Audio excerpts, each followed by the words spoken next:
Bom, primeiro, bom dia para todos, né? Em nome da senadora, cumprimento todos aqui presentes, né? A senadora Fátima Bezerra, que tem uma longa trajetória de luta aí, né? Na questão da valorização da educação, dos profissionais e do financiamento. E está interessante, porque aqui eu acho que temos pessoas que já brigamos muito aí nos debates educacionais e eu estou vendo uma boa convergência, né?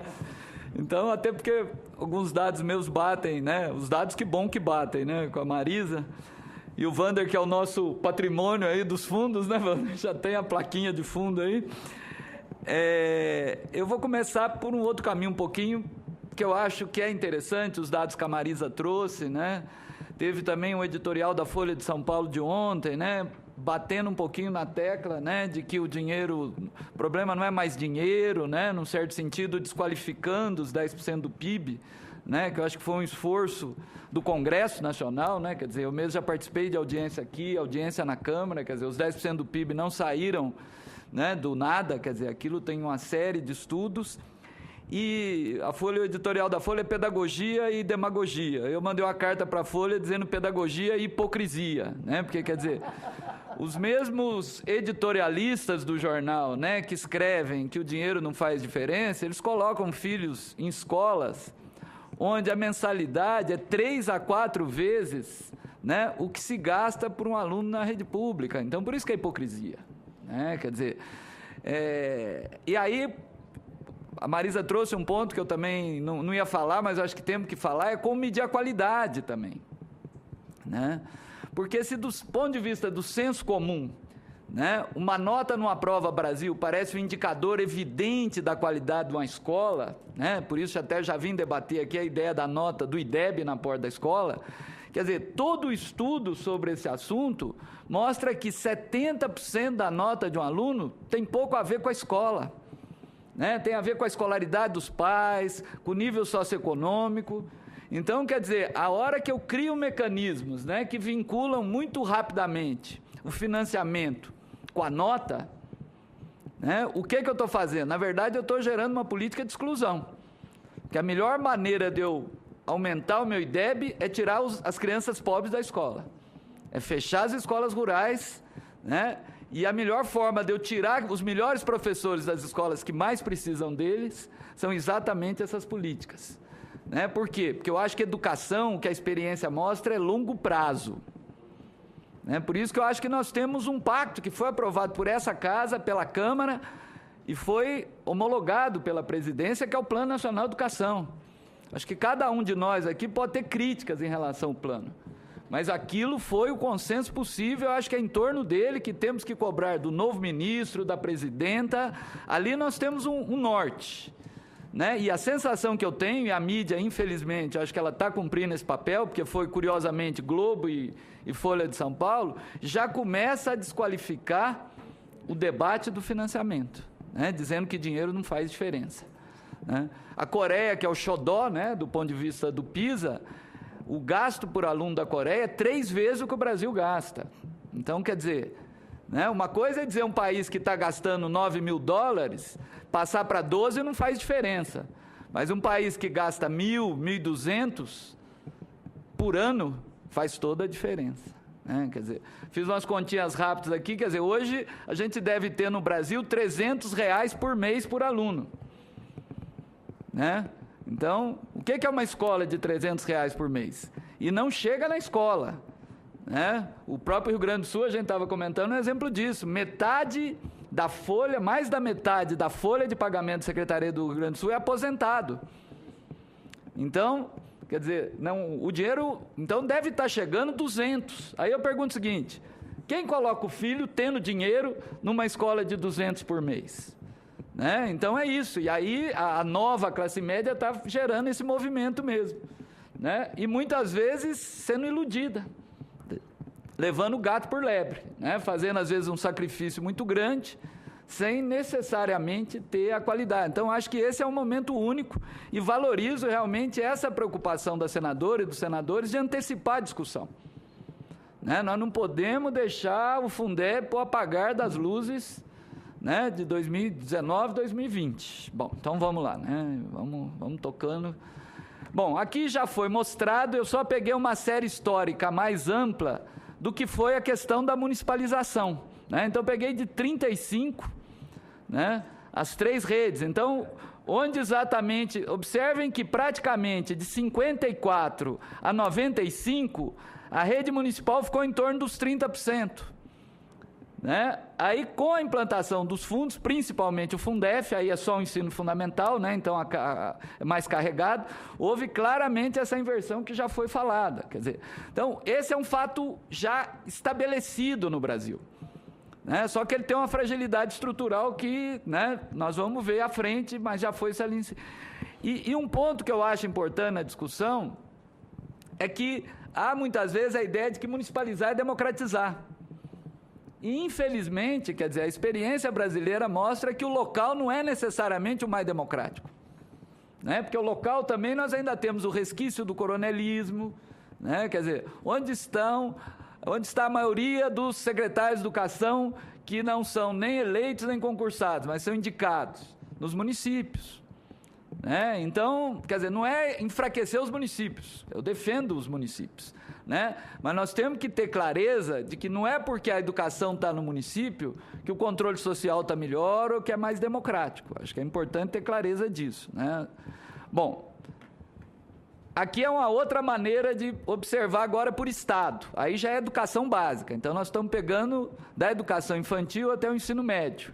Então, o que a gente observa no Brasil? A municipalização avança não nas regiões mais ricas, né? Mas nos estados mais pobres. Então, em tese, era de se esperar redes municipais maiores, onde nós temos os municípios mais ricos, né? Mas como a Marisa já mostrou, não é isso que ocorre. Né? Então, o ápice da municipalização se dá no Maranhão, no Pará, em Alagoas, né? Exatamente, não por uma vontade dos municípios, mas muitas vezes por uma omissão dos governos estaduais. Bom, aí é também mostrando de outra forma, hoje, né, para onde foram os alunos? Foram para os municípios. Só que, se eu for analisar a receita dos municípios, eles já teriam rebentado, né? Eles não teriam condições. Por que eles têm condições no limite? Né? Depois a Undime vai dizer se tem ou não tem, né? A Marisa já trouxe os dados também. Por causa do mecanismo de repasse do fundo, né? O Fundeb. Então, o que eu estou tentando mostrar ali são o seguinte: o que os governos estaduais hoje repassam de recursos que são constitucionalmente dos estados, mas que pelo mecanismo do fundo, ele é passado para os municípios. O que significa de outra maneira? Que quando acabar o fundo, esse dinheiro volta para os estados. Né? Por isso é que o mecanismo é reversível. Né? Quer dizer, nós estamos falando, eu não somei ali, o Vando deve ter de cabelo, mas nós devemos estar falando aí de uns 15 bilhões, né? Que são recursos estaduais que hoje estão na mão dos municípios. 25, então, ele é o homem do número aqui. Então, já estamos com mais de 25 bilhões. Então, imagine o que significa acabar esse fundo. Né? É o caos. Né? Bom, aqui é uma continha que a gente tentou fazer, que é mostrar a dependência dos municípios, via fundo, de recursos que, na verdade, são repasses dos estados no balanço, né? E o complemento da União. Então, vamos pegar lá o caso mais extremo, né? Pará e Maranhão. Então, o que acontece? Hoje, os municípios desses estados, eles trabalham com recursos que são 3 vezes maiores aqueles que eles teriam sem o fundo. Em outras palavras, se acabasse o fundo, o Maranhão e o Pará teriam que administrar os mesmos alunos com 1/4 dos recursos que eles dispõem hoje. Só para a gente ter uma noção do que representaria isso e por que nós não podemos deixar para o fim do processo. Porque se a gente deixar para o fim do processo, o risco aí de entrar um processo muito mais de briga federativa, né? O governador começar a falar, opa, isso vai ser um bom negócio para mim, né? Porque do jeito que está o desenho, nós temos um dilema, porque em tese, para um governador que só olha para o dinheiro, né? O fim do fundo será pegar 25 bilhões.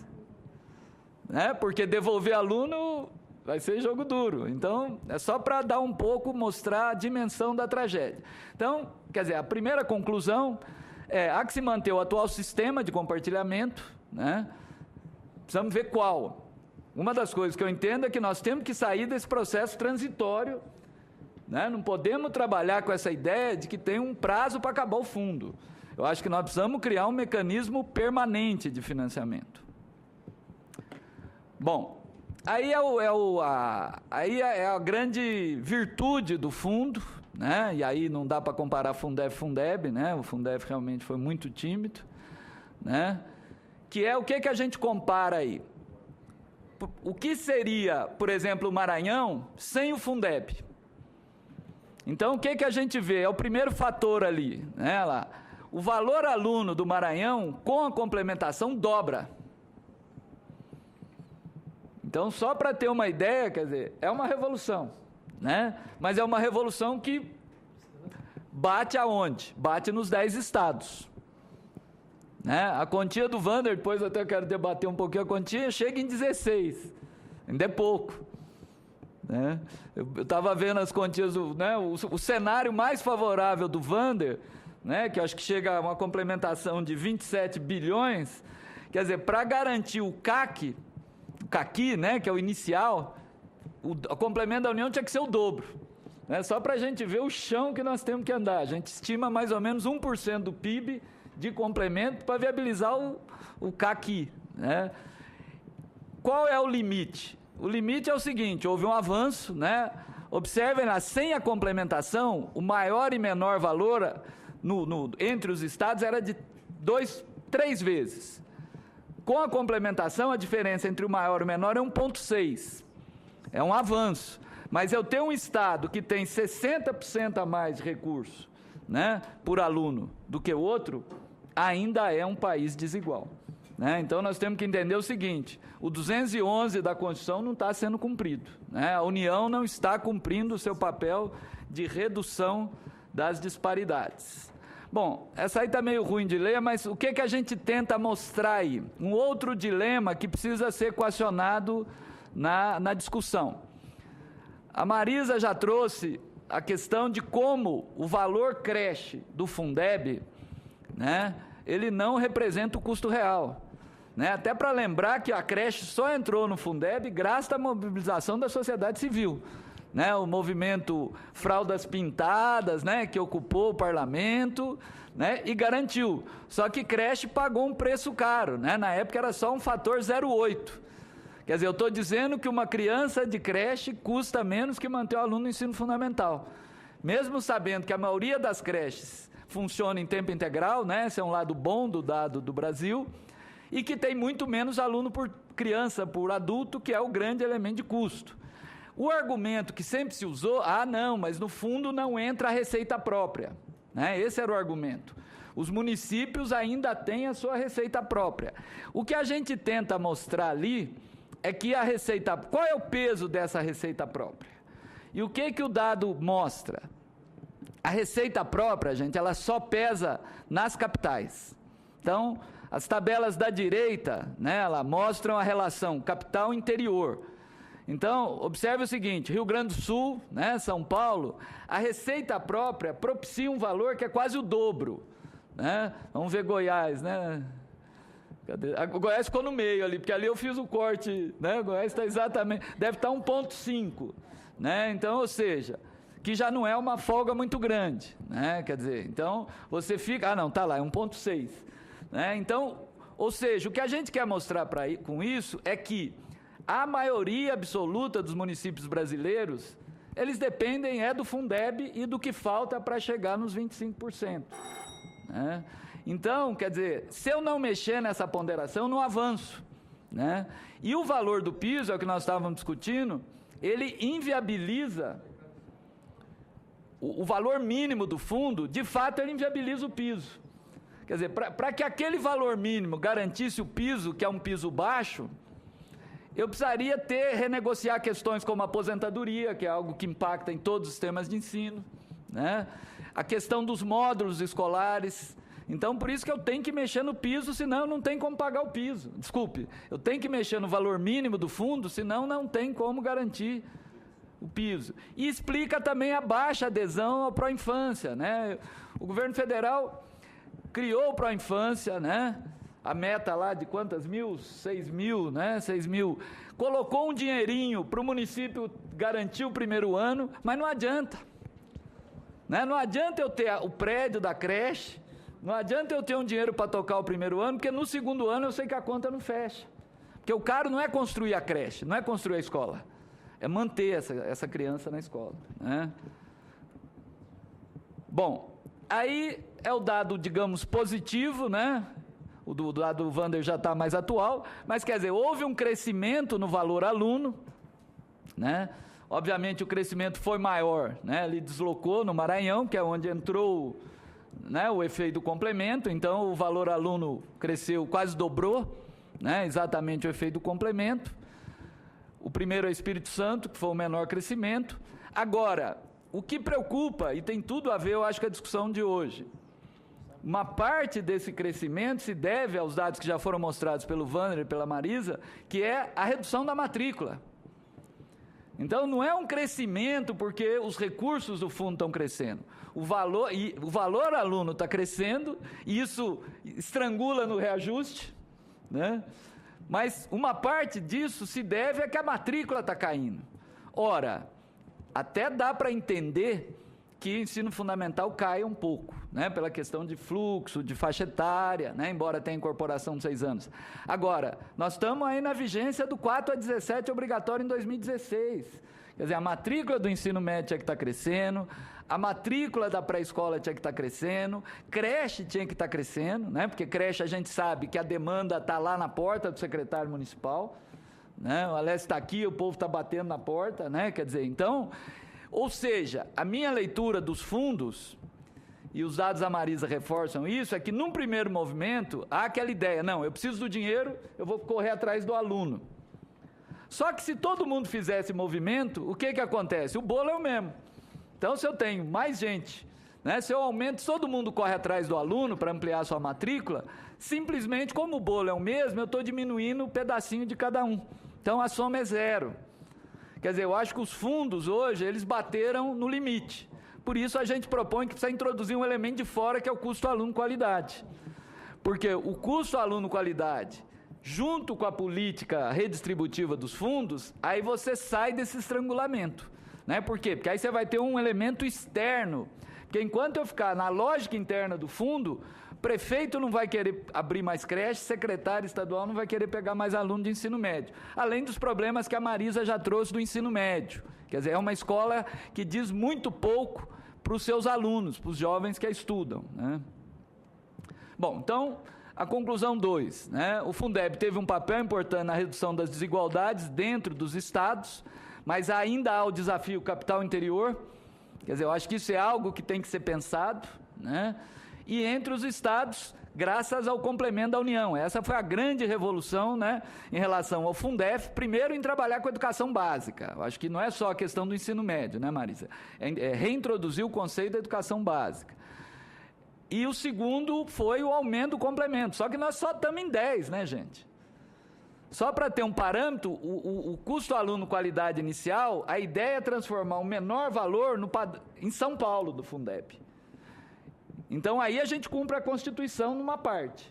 Quer dizer, nós não vamos ter nenhum estado da federação que o valor aluno seja inferior a outro, né? Ou seja, só que a discussão é, será que isso garante qualidade? Então vamos lá.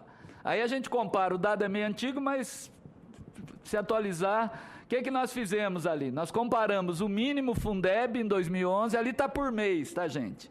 Porque a gente está acostumado no Brasil a trabalhar sempre com mensalidade, né? E quando a gente vê os valores, muitas vezes eu já vi pessoas que pensam que o 4.000 do Fundeb é por mês, né? Não sei se já ocorreu com vocês. Então, olha lá, a gente compara o Fundeb mínimo, o CAC anos finais, o Fundeb anos finais. Então vocês observem que o CAC é muito próximo de São Paulo. Aí pegamos algumas escolas baratas, né? Porque Salesiano e Sagrado Coração são confessionais, que são escolas que têm uma série de isenções tributárias. E pegamos algumas escolas de elite, né? Quer dizer, só para ver, né? Quer dizer, o que se gasta, né, em um mês numa escola de elite, né, são 10 meses, né, do Fundeb. Então, não dá para falar, né, que dinheiro não faz diferença. E com detalhe, é muito mais fácil e barato ensinar uma criança de classe média, que já chega alfabetizada na escola, do que uma criança que o pai tem ensino fundamental incompleto, que é da zona rural. Então, para de fato ter oportunidades iguais, eu teria que gastar mais no aluno da escola pública, né? Porque o aluno da escola pública, se não tem computador na escola, ele não vai ter em casa. O menino de classe média, sim. Então, quer dizer, eu acho que isso é para a gente tentar um consenso, dizer o seguinte: precisa ter eficiência no uso de recursos? Precisa. Mas não dá para falar que não precisa de dinheiro. Quer dizer, né, é uma hipocrisia muito grande. Ah, não, os 5% do PIB do Brasil, ou 6,5%, que agora arrumaram essa conta, né, que eu não sei de onde, é mais do que a média dos países ricos. Bom, então vamos ver o PIB de cada país, né? Quer dizer, é muita hipocrisia, eu tenho que ver o valor aluno. E aí nós vamos ver que a realidade é outra. Então, vamos terminando, né, senadora? Aqui é realçar o nó dos fatores de ponderação. Então, vou ressaltar a creche. Então, vocês observem o seguinte: o custo aluno-qualidade inicial, que foi pensado exatamente como o mínimo que garante o custo, nós chegamos num fator, olha a setinha lá, deixa eu ver, eu estou aqui e não uso, né? Olha lá, 3 vezes o mínimo, o valor do Fundeb. Então, por isso é que não há estímulo realmente para abrir creche. Qual o outro gargalo? Rural. Né? O Brasil fechou nos últimos 30, 40 anos 70 mil escolas rurais. 70 mil. E EJA, né? Educação de Jovens e Adultos, que não há justificativa lógica para que um aluno de EJA valha menos do que um aluno do ensino fundamental. Né? Não há justificativa lógica, qualquer conta. Na verdade, as turmas de EJA costumam ser menores. Isso significa que o custo sobe. Agora, é o que a Marisa falou com muita precisão. Não adianta mexer no fator de ponderação se não tiver dinheiro novo. Né? Porque mexer no fator de ponderação é simplesmente o que vai na briga para o Estado e município. Né? O governo federal fica lá tranquilo, né? De senhor bom pastor, né? Quer dizer, tem que ter dinheiro novo para que, de fato... Né? E os estudos de custo, gente, resumindo, eles mostram, primeiro, pré-escola, ensino fundamental e ensino médio, você não tem grandes variações de custo. A gente poderia ter um fator só. Agora, o que muda? Creche, tempo integral e campo. Então, quer dizer, eu acho que com isso nós simplificaríamos muito os mecanismos, né? E precisamos dos estudos que o INEP tinha que fazer e está devendo, né? Porque está na lei. Bom, dinheiro baixo, salário baixo. É aquilo que já foi ressaltado. Né? Então, esse gráfico a gente compara, né? A base é a PNAD. Então, né, observe o seguinte, lá em cima, né, o professor da educação infantil, o salário dele equivale a vendedor de loja. Então é isso, quer dizer, é com essa é a opção. Olha o professor de nível médio, ele está negociando aqui com o corretor de seguro, com o caixa de banco e com o cabo da polícia militar. Né? Então não tem jeito, quer dizer, né? Não tem como. Né? E as profissões clássicas, né, Marisa? Aí é o dobro, né? As profissões clássicas, né? Aí é o dobro. Economista que adora dizer que professor não ganha mal, ganha o dobro. Né? Não sei se provocar aqui. Oi?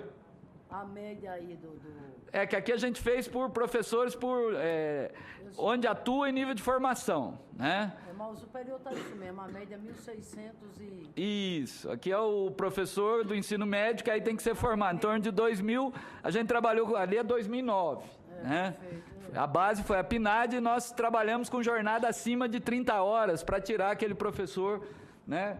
Com jornada, então isso até joga um pouquinho para cima, na verdade, né? Mas pode falar. Mesmo, porque quando compara a média do professor com as outras profissões na área de humanas, vai dar aquela relação que é inferior em torno de 40%. Né? Aquela relação está na nota técnica que o Ministério da Educação mandou para a Câmara no PNE. E eles têm acompanhado sistematicamente isso. Né? Não, perfeito. Eu estou apenas, só me permita, só rapidamente esclarecendo, porque aquela nota, na verdade, ela compara com os demais profissionais com formação equivalente e no campo do executivo, da esfera do executivo.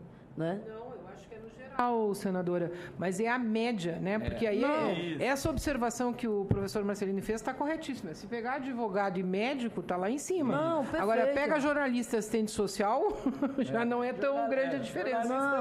Não, perfeito, viu, Marisa? Tá na média, né? Mas não, exatamente na média. E tanto é que quando, isso que você está colocando, as profissões, por exemplo, que são na área das ciências humanas, veja bem, a distância é menor. Muito menor. Muito menor. Quando vai para as profissões exatamente na área de ciências exatas, a diferença já aumenta mais. Pegando um exemplo disso, tem um estudo feito coordenado pela Bernadette Gatti, né, que é sobre atratividade. E a pergunta é o seguinte: o pesquisador pergunta para alunos de escola pública e de escola privada, né, o que aconteceria, né, alunos de ensino médio, se eles chegassem em casa e falassem: olha, eu quero fazer pedagogia. E aí tem um depoimento que é assim, é cômico, mas ao mesmo tempo é um pouco trágico. Ele falou: o que aconteceria? A minha família ia falar o seguinte: você está louca ou deve ter fumado. Só a avó que concordaria, porque a avó aceita tudo, né? Quer dizer, então isso mostra, né, o processo de desvalorização histórico, né? E romper isso, não dá para aumentar 20% o salário. Essa é um pouco a discussão. Esse é o perigo desses estudos que tentam correlacionar gasto e salário com desempenho. Porque não adianta, quer dizer, eu preciso mudar o perfil. E para mudar o perfil, eu tenho que dar um choque. Eu tenho que dar um choque de salário, eu tenho que dar um choque de financiamento, senão não tem jeito, né? E aquilo que eu falo é polêmico, mas quer dizer, hoje tem muita gente dando aula que não poderia estar dando aula, né? Faltam professores na escola, mas não faltam professores formados no Brasil, né? Então nós não precisamos de educação à distância para formar professor no Brasil, né? Nós já temos licenciado até em física, senadora, suficientes. Só que ele está na Receita Federal, ele está no Banco do Brasil ou está no governo federal, né? Ou está na USP, porque nem eu. Será que dinheiro... concluindo, então vamos lá. Será que dinheiro não faz diferença? Eu já mostrei, né? Aí é o PISA, então a gente compara o PISA e aqui é o gasto aluno. Olha o Brasil aqui, é o menor PISA e o menor gasto, né? Ou seja, dinheiro faz diferença, né? Só para resumir, vamos concluir, né? Conclusão 3. O valor aluno do Fundeb, né, ele não atinge a mensalidade de escolas privadas de classe média e nem o CAC. Então não há como atrair gente boa, né? Fundeb e controle social, que eu acho que é um tema, né, de muito interesse, que a senadora, quando deputada, foi central na mexida, né? O controle social no Fundeb era muito ruim. Quando a gente olha o controle social no Fundeb, eu acho que é um avanço. Tudo que a gente podia colocar ali foi colocado, mas não funciona, né? A minha leitura é o seguinte, quer dizer, ou a gente tem um problema de falta de estrutura, porque depende da Secretaria de Educação, que ele tem que fiscalizar, fragilidade e representação de pais e estudantes, a fiscalização é a posteriori, e Conselho Estadual, senador, e Conselho Federal do Fundeb, eu acho que ainda está para definir para que serve. Quer dizer, eu acho que tinha que repensar isso. Eu acho que teriam que ser instâncias recursais, quer dizer, eu acho que a gente tem que pôr todo o controle lá na base. E agora acho que eu estou... E a síntese, né? Finalmente propositiva. Então, eu acho que temos que criar um mecanismo permanente, temos que sair da transitoriedade, né? Senão nós vamos ter aí a bomba de 2020, como nós tivemos a bomba de 97, né? O papel da União, um valor aluno que assegure a qualidade, né? O CAQI, né, com I, é a única forma de garantir o piso, senão acho que os secretários não têm como garantir o piso. Respeitar o custo real das etapas e modalidades, discutir o desenho de um sistema público que reúna, aí eu acho que seria um ato de coragem, porque nós criamos um fundo que junta o dinheiro de Estado e município, e depois nós separamos esse dinheiro de volta. E isso dá o conflito. Meu sonho era se a gente não conseguiria pensar um sistema público unificado, né? Num processo progressivo de convergir, onde o aluno vai para a escola pública, né? Como é lá fora, ele não vai para a escola estadual, escola municipal. Aí a própria questão da ponderação, que é uma briga constante, ela desaparece. Então, acho que tínhamos que ter esse sonho, né? Acho que foi Goiás que teve a experiência, eu acho, né? Se não me engano, de pensar, né? Eu sei que foi complicado, né? Até porque sistema público estadual e municipal é uma jabuticaba. Isso, exatamente. Isso, eu acho que isso dá tempo, né? Dá tempo da gente pensar uma carreira que unifique. Então, não é tirar os direitos adquiridos, mas pensar uma carreira, né, que unifique. E, por último, né, dotar os conselhos de uma estrutura própria. Eu iria além. Dotar os conselhos de poder de decisão. Quer dizer, sair do modelo de conselho de acompanhamento para conselho gestor. Aí eu acho que a gente, de fato, cria um novo modelo de financiamento que vai mudar a cara da educação. Obrigado, desculpe aí pelo abuso.